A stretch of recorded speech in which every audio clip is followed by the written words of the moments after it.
সাল্লাল্লাহু আলাইহি ওয়াসাল্লাম বলেছেন, চার শ্রেণীর মানুষ আছে, এদেরকে আমি সমানভাবে অভিশাপ দিলাম। কয় শ্রেণী? চার শ্রেণী। জাস্ট শুনে রাখেন হাদিসগুলা। আমি জানি এই বিশ্বে আপনি এই হাদিসগুলোর উপর ইমপ্লিমেন্টেশনে যেতে পারবেন না, এটা আমি বুঝি, কিন্তু আকীদা ঠিক থাকতে কি কোনো সমস্যা আছে? একটা মানুষ পাপ করে, জেনে করে যে হ্যাঁ আমি জানি এই কাজটা খারাপ, ঠিক আছে। আর একটা মানুষ মনে করে না এটা করলেও হয়, না করলেও হয়, কোনো সমস্যা নেই। আরেকটা মানুষ মনে করে যে না আমি একটা ডাহা পাপ করছি, এটা থেকে বেঁচে থাকা আমার উচিত ছিল কিন্তু আমি পারছি না। আর একজন পাপ করছে যে আমি মানি না এসব বিধান টিধান, যা ভালো মনে হবে দুনিয়ার জন্য করব। এরা কি সবাই সমান? একজন মানুষ যে জানে যে এটা খারাপ কাজ কিন্তু বাধ্য হয়ে সে করতে হচ্ছে, সে ব্যক্তি তো ওর চেয়ে কিছুটা হলেও উত্তম নাকি যে ব্যক্তি দেধারসে পাপ করছে? আচ্ছা, ওই যে এক ছেলে বলেছিল আমাদেরকে মেসেজ করে যে আমি একটা মেয়েকে খুব ভালোবাসি হুজুর, তাকে বিয়ে করতে চাই, এখন ওই মেয়ের বাসার লোকজন রাজি হচ্ছে না। এই ছেলের মধ্যে হারাম অ্যাফেয়ার্স আছে ঠিকই, কিন্তু সে তাকে বিয়ে করতে চায়, ওটা হালাল করতে চায়। আর এক ছেলে মেসেজ করছে, সে বলছে যে আমি এরকম জেনায় লিপ্ত ছিলাম, এখন আমি কি করব? আমি কি ওগুলো ছেড়ে দিয়ে ফিরে আসব, নাকি আমি ওই মেয়ের সাথেই জেনা অব্যাহত রাখবো? এই দুই ব্যক্তি কি সমান? সমান না। এটাই বোঝাচ্ছি আপনাদেরকে। দেখুন, চার শ্রেণী মানুষের কথা নবীজি বলেছেন। এক শ্রেণী হচ্ছে সেই ব্যক্তি যে নিজে সুদ খায়। কারা কারা খাই? এবার হাত উঠান, কারা কারা খান? আলহামদুলিল্লাহ। দ্বিতীয় শ্রেণী যারা খায় না কিন্তু মানুষকে দেয়। এবার দেন কারা কারা? আচ্ছা। তিন নাম্বার, খায়ও না দেয়ও না, খায়ও না দেয়ও না, সাক্ষী থাকে। সাক্ষী আছেন কারা কারা? সাক্ষী অনেক জনে আছে।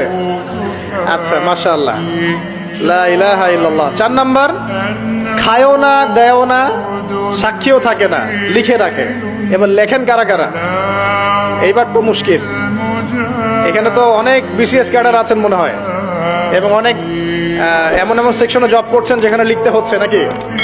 এই চার শ্রেণীর মানুষকে নবী সাল্লাল্লাহু আলাইহি ওয়াসাল্লাম কি করেছেন ভাই আমি শুনাই আপনাকে। খালি আল্লাহ নবী বলেছেন যে আমি চার শ্রেণীর মানুষকে সমানভাবে অভিশাপ দিয়ে গেলাম, এতটুকু বলেছেন। এবার আপনি যদি মনে করেন যে নবী সাল্লাল্লাহু আলাইহি ওয়াসাল্লামের অভিশাপ কাঁধে নিয়ে আমার আমলগুলো কবুল হচ্ছে, বা আমি কবরের অ্যান্সার দিতে পারবো প্রশ্নোত্তর, আমি মিজান, এই মিজানের দাড়ি পাল্লা আমার নেকির পাল্লা ভারী হবে, বা আমি রাসূল সাল্লাল্লাহু আলাইহি ওয়াসাল্লামের সুপারিশ পাবো, হ্যাঁ, বা আমি রাসূলের সাথে জান্নাতে থাকতে পারবো, আমি বলবো এই চিন্তাটা হবে একটা অলিক প্রসূত কল্পনা, আর কিছু না। এখন তওবা করেন আমার সাথে, বলেন আজকে থেকে কোনো রকমের সুদি কারবারে থাকবো না।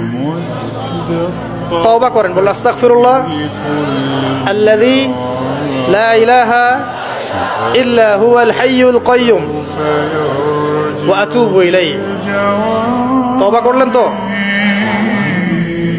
ভ্যান চালায় খাবেন, রিক্সা চালায় খাবেন, কৃষিকাজ করে খাবেন, ব্যবসা করে খাবেন, ছোট্ট একটা মুদির দোকান করে খাবেন, যদি কিচ্ছু করতে না পারেন রাস্তায় মুচিগিরি করে হলে খাবেন, সেলুনে বারবার হয়ে খাবেন, তারপরে সুদের দিকে যাবেন ইনশাআল্লাহ। পারবেন? আপনার রিজিক কি আপনার হাতে না আল্লাহর হাতে? না, আমাদের রিজিক তো আমাদের হাতে। যে ব্যক্তি মনে করে রিজিক আল্লাহর হাতে, সে কি কখনো ঘুষ নিতে পারে? সে অন্যের সম্পদ আত্মসাৎ করতে পারে? সে অন্যের জমি সিজ করতে পারে? সে দুর্নীতি করতে পারে? সে সুদ খাইতে পারে? কেন খায়? কারণ সে মনে করে রিজিকের মালিক সে নিজেই। এগুলো করলে তার সম্পদ বাড়বে, না করলে সম্পদ বাড়বে না, এই কারণেই তো সে কাজগুলো করে। আর আমি খুব ভালোই বুঝি, অ্যাটলিস্ট আমি খুব ভালোই বুঝি যে এই কাজগুলো ব্যক্তিরা কেন করে। উত্তর শুনবেন? উত্তর হচ্ছে পরিবারের জন্য। কার জন্যে? পরিবারের জন্য। মা, বৃদ্ধ মা আছে দেখতে হবে, দুই বাবা আছে দেখতে হবে, স্ত্রী আছে, আর স্ত্রী মাশাআল্লাহ একদম ফেমিনিস্ট, তার চাহিদা পূরণ করতে তার হিমশিম খেতে হয়। হ্যাঁ, একটা শাড়ি নেবে 20,000, ঠিক আছে, স্ত্রীর চাহিদা অনেক, গহনা গাড়ির অনেক চাহিদা, আর না দিলে তো আবার সমস্যা, বাসায় গেলে তো মানসিক টর্চার সেলে রেখে দিবেন।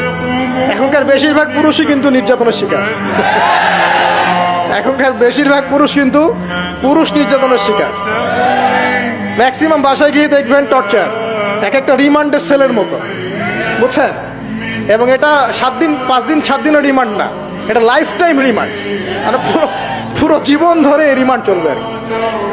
তো এই যে সমস্যা, তা কার কার জন্য করি? পরিবার, সন্তান, ওই পিতা মাতা, আত্মীয় স্বজন, এগুলোর জন্য। কিন্তু একটা কথা শোনেন আমার, আমরা যখন মারা যাব না, আমরা মারা গেলে পরে 40 দিন তারা আমাদেরকে মনে রাখবে কিনা সন্দেহ আছে। বিশ্বাস করছেন না? এই যে আমাদের অনেক আত্মীয় স্বজন মারা গেছে না, বছরে একটা বারো কি কবরস্থানে কেউ গিয়েছে? হয়তো যায়, মৃত্যুবার্ষিকী ওই দিন যায়, তাই না? দেখেন আমরা কিন্তু আস্তে আস্তে ভুলে গিয়েছি তাদেরকে, আমরা ব্যস্ত হয়ে গেছি। ঠিক একইভাবে তারাও আমাদেরকে ভুলে যাবে। এই জন্যে আমি বারবার আপনাদেরকে মনে করে একটা কথা, আমার জীবন থেকে উপলব্ধি করি একটা কথা, যে একমাত্র আল্লাহ ছাড়া এই পৃথিবীতে এবং পরকালে আমাদের আপন বলে কেউ নাই।